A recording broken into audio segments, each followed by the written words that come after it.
مدرسة الكمال تمي الأمديد في الدهلية. مدير مدرسة، مدرسين متخاذلين، عيلة حاجزينها في المدرسة احتجاز طفلة تلميذة في المدرسة لحد المغرب، زمايلها ضاربينها، ومدير المدرسة والمدرسين المبجلين يقول لك احنا مش قد أهلها، اعملوا لها استدعاء ولي أمر. دي رابع أو خامس مرة تتضرب الطفلة دي في المدرسة دون أدنى استجابة. مدرسة سلبية فيها كم من التجاوزات، ونسكت مرة واثنين وثلاثة دون أدنى استجابة.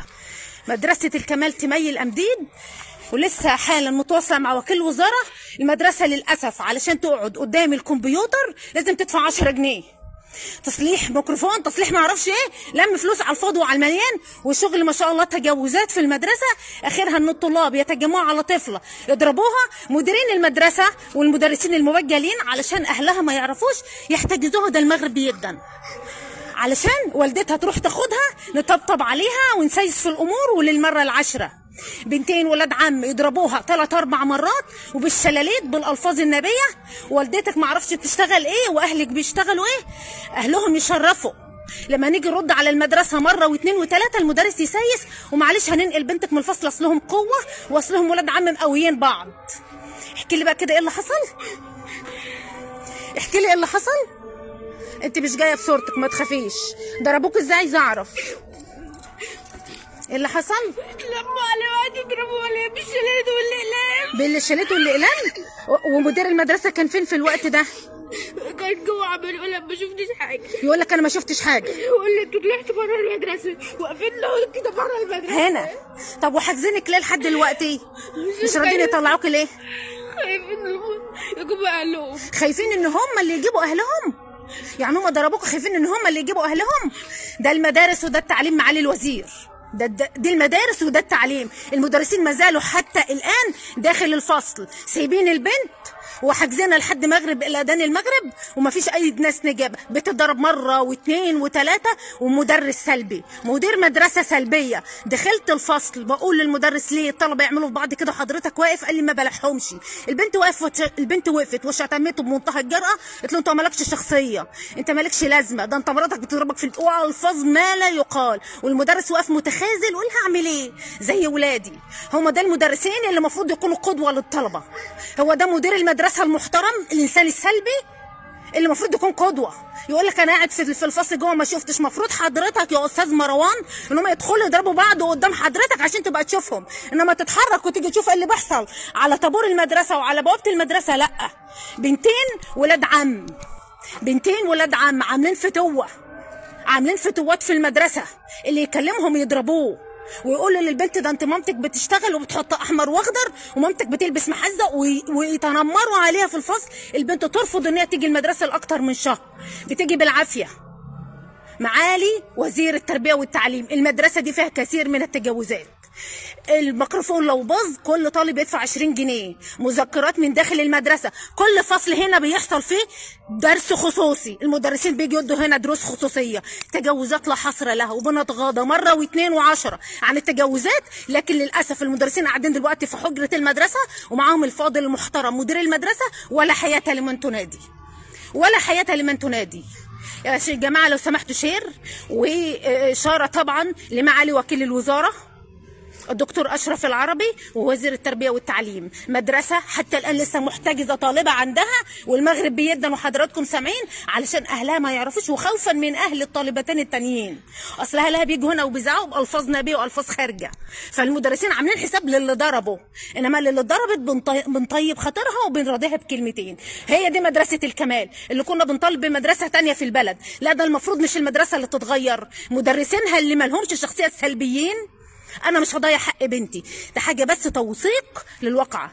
انا مش هسيب حق بنتي ابدا ابدا. اللي بيحصل هنا تجاوزات. مدرس الكمبيوتر عشان يقعد الطلبه على المدرسه وباجماع وشهاده الطلاب كلهم 20 جنيه من كل طالب عشان تقعد على الكمبيوتر بتاع المدرسه، وغيره وغيره وغيره. وبنعدي ويا استاذ ما ينفعش كده، يقول لك معلش لا بنتك ما تدفعش التاني يدفع، وتجاوزات لا حصر لها. لما توصل لطالبه فوق الاعدادي دي محتجازه لحد المغرب ومضروبه هنا بالشلوت وبالقلم على باب المدرسه داخل المدرسه، مدير المدرسه يقول لك انا ماليش دعوه، ما اتضربتش قدامي، ما شفتهاش، اطلع اتحرك من مكتبك يا فندم. المدرسين يروحوا يجوا بمزاجهم. مدرسه مهمله وكانها ملك خاص مش ملك الوزاره. مدرسه مهمله وكانها ملك خاص، اللي رايح ويجي بمزاجه. طالبتين بيتنمروا على البنت، عاملين فتوات في الفصل، شتموا المدرس والمدرسه قدامي وما قدرش يتكلم، ضحك. شتموه، كانوا بيقولوا ايه للمدرس؟ انت مالكش كلمة، انت هتيجي تمشي كلامك علينا احنا، وكل ما يجي يضربهم يفضلوا يقفوا ويزعقوا ويشتموا. شدتش منه العصايه قبل كده؟ لما جاي يضربها شدت منه العصايه؟ شدت منه العصايه وبتروح ارميها وبتروح ازقاه. بيضربك بالعصايه ولا ضربك ولا لا؟ وساعات بقول له انت بتضرب ايه سبب المشكله؟ مش بتضربهم، امال يقول لي عشان انت بتستجابي لا بتسمعي كلام، انما هم لو ضربتهم هيمسكوا فيها شكله. والله يعني المدرس خايف من الطالبات دلوقتي. لسه قال لي كده حاجزينك ليه جوه؟ حاجزينك ليه؟ بيقولوا لك ايه؟ مش راضيين يروحوك ليه؟ علشان مش راضيين يجيبوا العيال ويقولوا احنا هنروح لهم احنا بيتهم. يروحوا لهم هم يرضوهم في بيتهم، انما انت تعيطي وتتهاري بالشكل ده وسايبين البنت بالمنظر ده لما عينها ما عادتش قادره تشوف، والمدرسين المحترم يقول لك تعالي احنا بنقدر عليك انت، انما هم لا. اللي بيحصل ده كتير، اللي بيحصل ده كتير. مدرسه فيها كم اخطاء، انما توصل لحد طفله يتم احتجازها لحد المغرب علشان اضطر ان بنت اتاخرت اجي اخدها يطيبوا على خاطر عشان ما اخدش اي تصرف ضدهم. دلوقتي دخلوا المكاتب المحترمين ولا حياه لمن تنادي. مدير المدرسه الاستاذ مروان والاستاذ مجدي يقول لك بتضرب البنت ليه يا استاذ مجدي؟ يقول لك اصل انا كان عليا ضغط وطلعته على البنت. لا، طلع حضرتك بره بعيد، مش على اولادنا. انت بتضربي وضربك، صح كده؟ محتاج ذكر. بيقول لك ايه؟ مدرسة الكمال. ما تقوليش لمامتك، انت قلت لمامتك اتعصبت. اتعصبت؟ ليه؟ المفروض ما اتعصبش. لما اقول له يعني لما يحصل فيها حاجه ما ينفعش اقول له بابا، يقول له لا مش تقول له لا، تيجي تقول لي لا احنا بنجيب لك حقك. قلت له جيب لك حقك كتير. عملوا فيك ايه النهارده؟ يقول لي بابا مش بيستجابوا ليه ده. عملوا فيك ايه النهارده؟ عملوا فيك ايه النهارده يا حبيبتي؟ الكلام ده امتى؟ ضربوك ازاي؟ رجعونا في المدرسة مش حد يضربوا، ما مش تقول لك الاثنين بشاليت والقلم؟ الاثنين الكبار. طب وايه السبب؟ قاعدة في الفصل عمالين يلقحوا عليا عشان كانوا مش دماغي جايبة يا فندم. المتابعين اللي معانا الطلبة بيقفوا بيقولوا لها يا صفرة ويا صفرة ويا بيبسي يا صفرة وتجاوزات، والمدرس كان واقف وما ينكرش حاجة زي كده قدام طلبة المدرسة كلهم في الفصل، وانه يا صفرة، وبيلقحوا على البنت وبيزعقوا لها ويخلوا حاجتها تطلع من المدرسة ويسيبوا الشنطة حاجتها تتاخد، وكم تجاوزات.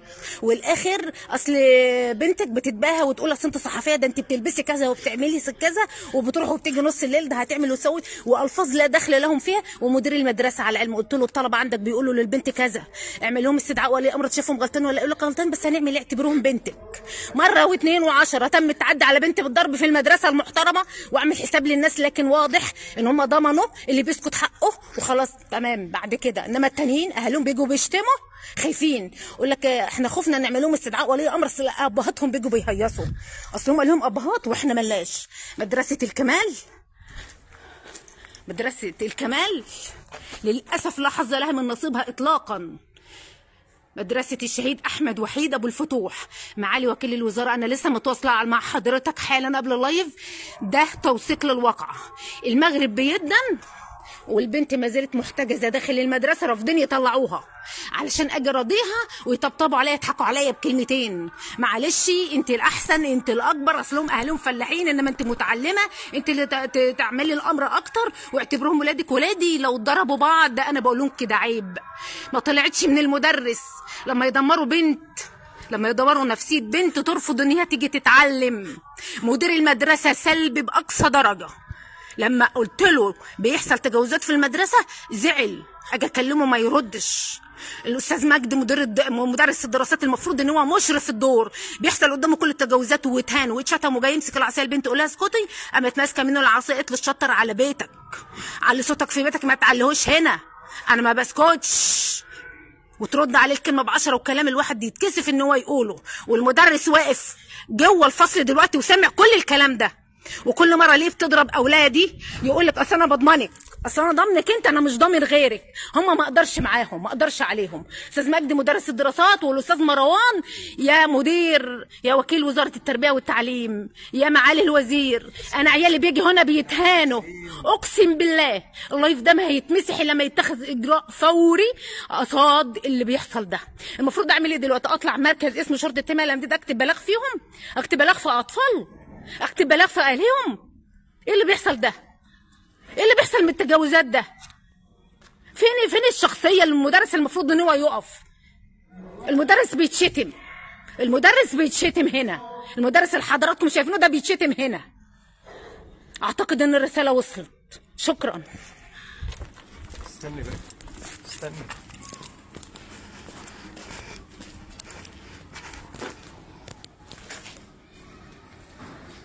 مسؤولين مين حضرتك؟ انا مش عايزه اتكلم في مسؤولين، انا هصبر بس لما معالي وكيل الوزاره يرد عليا.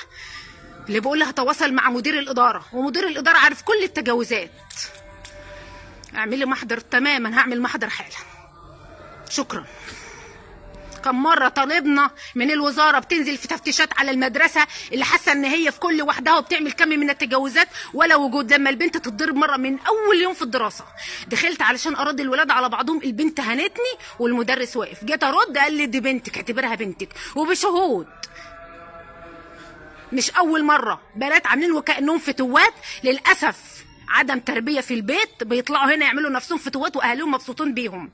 بنتين مبسوطين بجسمهم، مبسوطين ما شاء الله عليهم، بيقدروا ان هم يلحوا المدرسين، ما حدش بيعرف يسلك معاهم.